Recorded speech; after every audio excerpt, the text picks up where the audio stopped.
Ryan, what are we talking about today? We are talking about the best, that, in our opinion, best non-allocated whiskey. Yes, whiskeys you can actually find on the shelf. Okay, cool. You know, because you're not having to wait in line for this. Well, there's one caveat. One of them is not out yet, but when it comes out, it will not be allocated. Yeah, they're never allocated. They're always, as soon as they release, they're readily available for typically a very extended period of time. Each batch, which is surprising because they're not one of the massive distilleries. Yeah, they're relatively small compared to a lot of like Jim Beam and all that stuff. Yeah. All right, let's get into this. Speaking of Jim Beam, Old Granddad 114. Who saw this coming? This is hella good. Yeah. And they ended up bumping their price up to like $33 or something like that. Now it's $30 again. Unless you're in Texas at Dallas at one of the Total Wines there, I found it for $22. Why? I should have bought like a bunch of them, but I didn't want a case of them. I didn't want to check 3 bags either. All right, so but like this is just really good. This is a 114 proof whiskey. So you mean whiskey? Yes. It's stout enough that you can mix it. But it also has that nice peanut note that Jim Beam is known for. Yeah. And for it being as cheap as it is and as relatively available as it is, you can't really go wrong with it. It's just such a solid bottle. You cracked it up and it didn't cut the goddamn thing off. I know you get nervous every time. I do. Are we gonna die? I get so nervous when you do that. Stop doing that. Here's that caveat bottle, because it's not technically out on shelves yet. Caveat, you talking about fish eggs? Barrel batch 35. They sent us this bottle. Check out the review. It'll be around here someplace. Pop out card right here. Places, yeah. This may be one of the best bottles I've tried this year. I can't wait for us to film another, or at pretty much close to the end of the year, we're gonna film best that we had in 2023. Yeah. This so far is in that. That'll be in that review. It's so good. There's this viscosity to it. It's oily. It's unctuous. It almost has a texture like the viscosity you're talking about. Yeah. It almost it's like there's granulated sugar in there. It's not. There isn't. No, but it's so thick where you're almost like chewing it. It's really good. No, Excuse me, what? the way I'm explaining it sounds bad. It's sweet. It's very well balanced. What I love about Barrel is when they release, and I don't know why, but like they are so available. At least everywhere around us, in the states surrounding us, every place I've been, Barrel's on the shelf. It's readily available. They're typically not too pricey. You're gonna pick them up somewhere between $80 to $100, depending on where you're at, store, state, all that kind of stuff. Barrel's putting out some phenomenal products. This is Bardstown Origin Series. This is their bottled in bond. That's such a killer I bottle. love this bottle, and you can see we've been smashing this thing pretty hard. That's what she said. It's not allocated, but this is a similar situation to what happened with Jack Daniel's Bottle and Bond and the Triple Mash last year.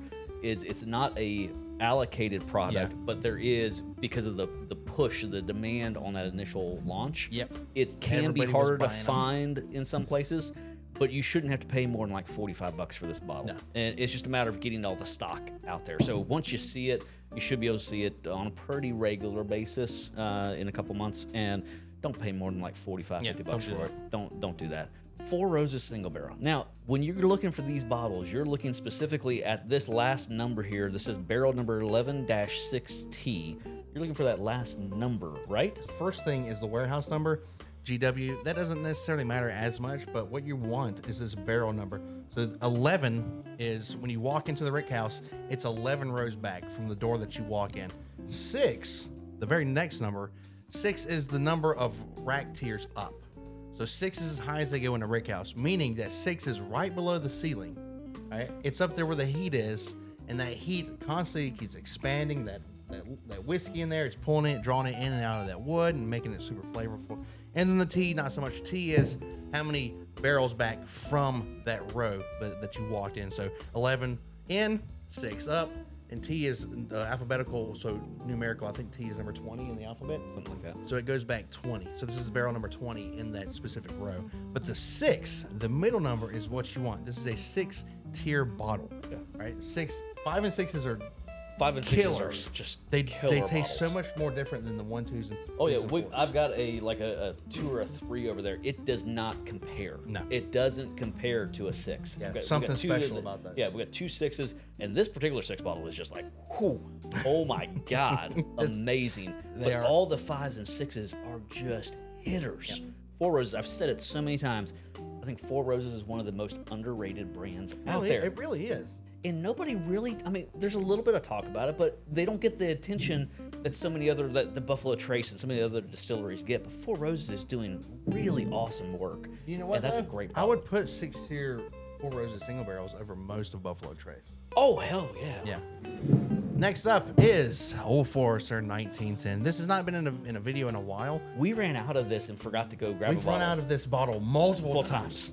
But And- the good thing about it is it's so available, you can go pick it up anywhere. Yeah, we just forgot to pick it up, so it wasn't in the room. So it was kind of one of the things where it was out of sight, out of mind. We finally went and grabbed another bottle of it. You can see it's still wrapped. I mean, It's still sealed, yep. Yeah, it's still sealed, ready to go. And 1920 could go into this as well. Yeah, 'cause it's those such are one a of the great same. bottle Yeah, too. just one's more high proof. I think 1913 has a slightly bit more flavor. 1913. I saw the 3. Yeah. I was like 1913. I think 1910 has a slightly bit more flavor. Yeah, well, it's a toasted double oaked product, toasted double oak, whatever you want to say. Yeah, if you look at this, how dark it is, it's heavily double oaked. Yeah, I mean, I don't it know. is. It's sweeter. It's just, it's got a more of this like a dark, deep, rich flavor to it, almost more desserty than I would say than the 1920. 1920 is up 115 proof. This is 93. This is far more approachable to me. It is. This is what most people should be drinking. If they're Yeah. just now getting into whiskey and they want to try something that's full of flavor, that is not Jack Daniels or Jim Beam. But why? Why would you do that? Why would you do any of that? To me, this is okay. This is in the same realm as Woodford Double Oak. Woodford Double Oak, I think of as last pour of the night dessert. If I don't want to go there, but I still want to keep it low proof, lots of flavor, 1910 is what I want. Hey, let us know in the comments what you think are some of the best non-allocated whiskeys. All right, leave it down below, and then hit that like button. Yeah. Do it. Do it. Do it.